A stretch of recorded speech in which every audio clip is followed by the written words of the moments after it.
Hey everybody, let's talk Portuguese.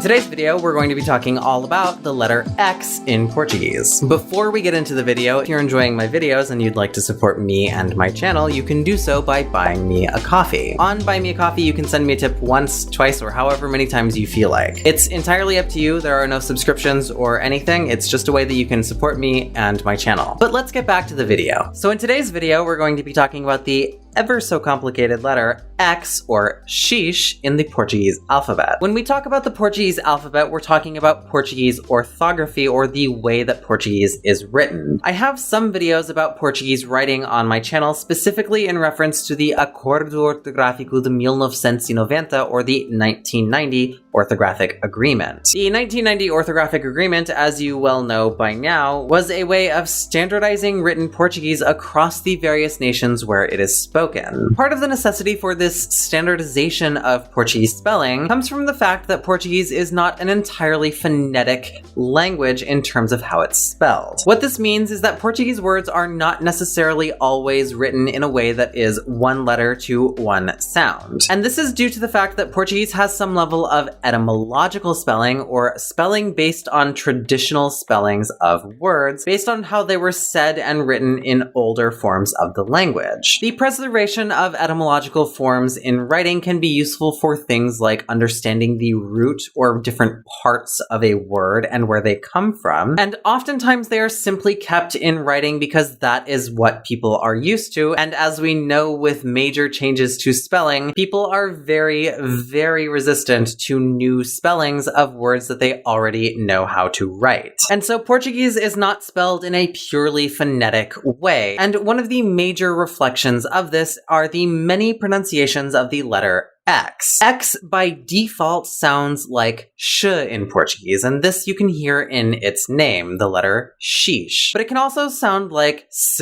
z, or even x. But to understand the writing of the letter X, let's take a step back and look at the history of the letter X itself. We write in Portuguese, as with English and many other languages around the world, in the Latin alphabet. The Latin alphabet developed in antiquity in order to write the Latin language, and it in turn is descended from the Greek alphabet and was influenced by the similarly Greek-descended Etruscan alphabet. The Greek alphabet itself stems from the Phoenician alphabet, which was the predominant writing system in old antiquity in the Eastern Mediterranean. And so the letter X was borrowed into the Latin alphabet via the Etruscan alphabet, which then came from a dialect of Greek where it was pronounced x. This x pronunciation of X is the most widely recognizable pronunciation of X for English speakers, but not necessarily Portuguese speakers. In fact, this pronunciation of X is fairly rare in Portuguese. That being said, this pronunciation X was the standard pronunciation of X in Latin. Part of how Romance languages became the Romance languages was through the systematic sound changes that they underwent in the late Latin period. And one of these sound changes in the case of Portuguese was the transformation of x in Latin to other sounds. But the pronunciation of other sounds has also affected the appearance of sh in Portuguese. In some contexts where in Latin you might have had a s sound, in Portuguese that became a sh sound and came to be written with X through the systematization of X as a sh sound in Old Portuguese. So words that existed early on in Portuguese that were written with X, generally speaking, will have a pronunciation of sh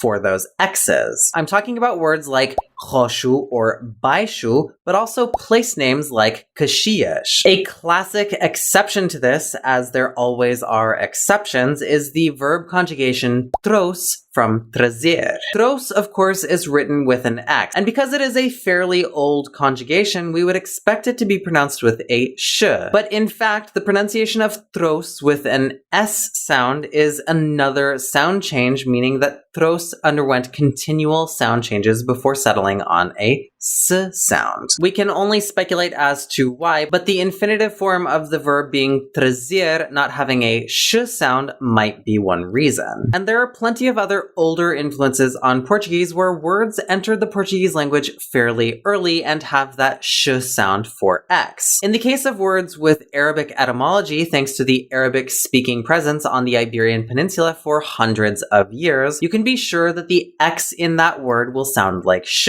A good example of this is the word xarop. But Greek borrowings, as old and common as they are in Latin as well as Portuguese itself, doesn't actually follow this pattern. Generally speaking, in a word or a morpheme, that is to say a part of a word, like a prefix or a suffix, that comes from Greek will have a x or a s pronunciation in Portuguese. This is how we get words like oxigênio or cintas.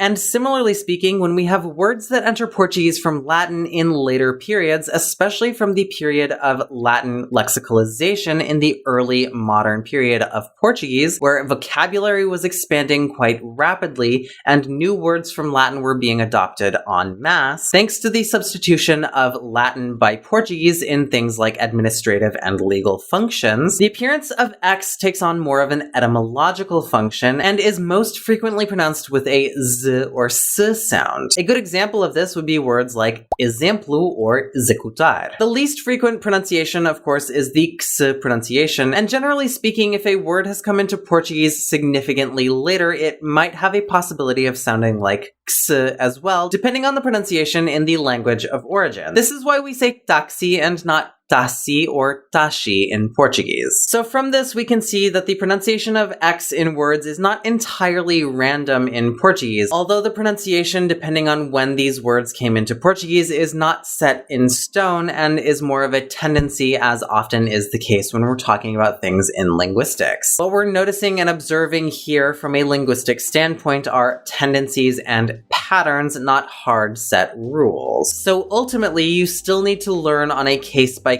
basis how the pronunciation of X really is in the word that you're trying to say. And this can be confusing for learners and native speakers alike, as evidenced by the high volume of entries for the letter X, its pronunciation, and when it should be written in words in linguistic resources like Ciberdúvidas. So if you've ever been confused about how X is supposed to be pronounced or frustrated that X has so many pronunciations, you're not alone, and now you have just a little bit more of an understanding of why exactly that is the case. So that's all I've got for today's video. I hope you enjoyed it. If you did, if you learned something or otherwise found it interesting, leave me a thumbs up down below. Don't forget to subscribe to my channel if you're not already. I have tons and tons of videos about the Portuguese language, which you can find directly on my channel or in the eye above, and I will see you next time.